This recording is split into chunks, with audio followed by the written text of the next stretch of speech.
Welcome back. It is the Flow Friday Sports Show on Flow FM, and the Southern Mallee Giants legend Trudi Cook joins me now to talk all about Wimmera netball and the week that was. Trudi, great to be back with you again. How are you holding up? Yeah, sure. It's good to be back. Yeah, going well. As you keep saying, we've got to keep out of this cold weather and stay warm. So what was it like having the weekend just to be able to rest and, I guess, keep in the loop with other teams, but not having that sort of, emotional attachment to any netball games? Yeah, no, it was nice to switch off, especially in the school holidays. Gives the families a good chance to get away, and it works out well to just switch off for the week. All right, well, let's get into it. We'll talk about some of the results from round 11, and Ararat, way too good for nil. A slightly surprising margin, you'd think here, Trudi, in the way that this one finished? Yeah, I was definitely surprised. I thought Nil might have come out on top there. But Ararat came out 4 on top there. A bit of a home game, I suppose. They were able to, pull it together. But I was convinced that Nil might have won that one. And Trudi, in the Dimboola v Warwick Eagles game, we saw some massive amounts of fight from Warwick. They ended up losing by just a handful of goals.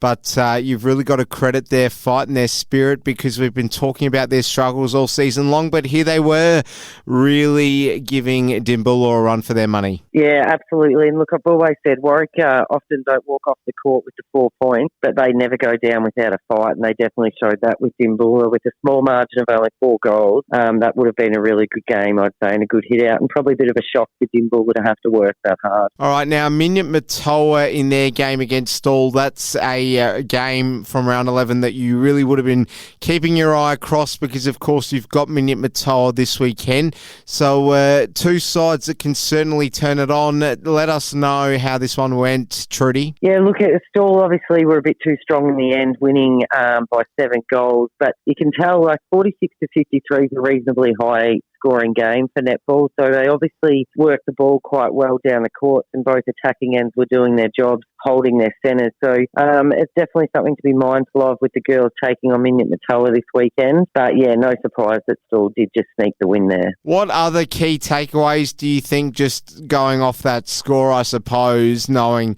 probably that you didn't have that many people on the ground there actually watching the game? What are the other key takeaways from, your experience, Trudi, that you think the A-grade coach there at the club would be really sort of jotting down going into this weekend's game, because it's an important one for your club? Yeah, and look at the scores, I would think that Minyip Murtoa have held their own. They haven't given up at all throughout the game, because Stawell can get on top of teams and often run away with it, where Minyip Murtoa have maintained that for 4 quarters, and I think that's something that the coaches will look at, is the fact that they're not going to slack off in any of the quarters, and they obviously take good care of the ball when they've got it, so their centre passes and their attack end will be definitely one to watch.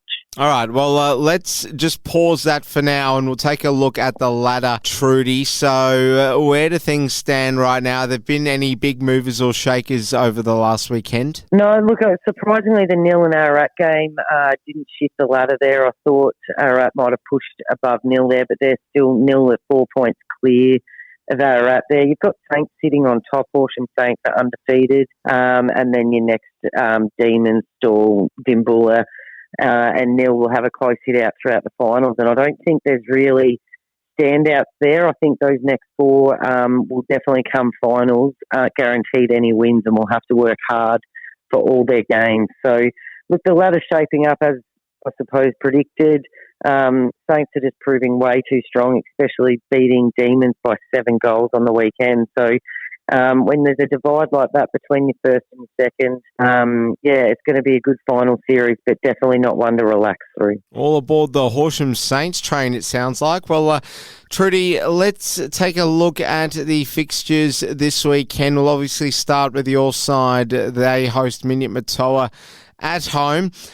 So firstly, just before you preview this one, going off the bye round, what was the mood like? Were people happy enough to have the bye at this point in time, all things considered, with how the season's gone for your side? Yeah, look, the bye works in well for us, as I said, with school holidays, but also looking at the fixture, we now finish it with 7 or 8 games straight going into finals. And I think that's a really healthy way to go into finals. Not that A grade might be not looking looking at finals per se, but as a whole, it's a good way to go into finals because you've just had that run on of 8 games. So you're right in the zone and with it. Where often having those buys later in the season can just cause you to relax, I suppose, at the wrong end of the year. So, look, we're pretty happy to have the buy there. The girls have had their rest and now it's time just to switch on and see how far they can get in the season. All right, well, let's take a look at the game then. Minyip Murtoa.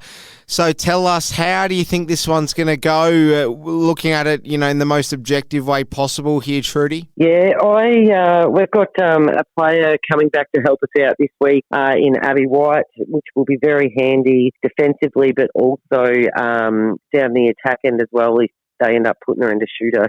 She's quite tall. So, look, we only lost by 2 last time. We're sitting on the same points on the ladder. I reckon this is the chance for the Giants to actually walk off their court with the 4 points and put themselves above Minyip Murtoa clear on that ladder. You'd think Ararat are going to have a bit of a day out when they travel to play Warwick Eagles, Trudi? Yeah, they will. And look, they'll walk away with the 4 points. But as I always say with Warwick, it won't be an easy game for them, especially being at home. Ararat don't travel overly well, I don't believe. So I think it'll still be a good hit out. And I do hope that Warwick can walk away with 4 points, but it definitely won't be an easy game. The Horsham D's, can they get it done against Dimboola at home? Yeah, their home ground advantage makes a big difference, I think, with a team like that. But yeah, I think they'll be too strong for Dimmy.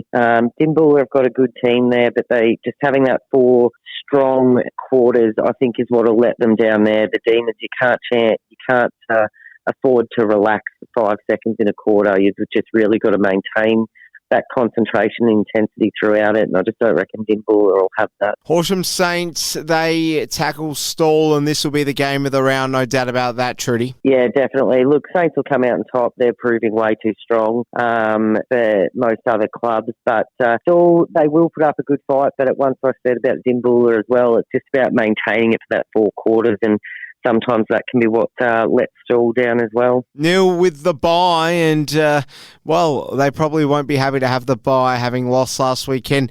Trudi, just before we go, any final comments just relating to this round?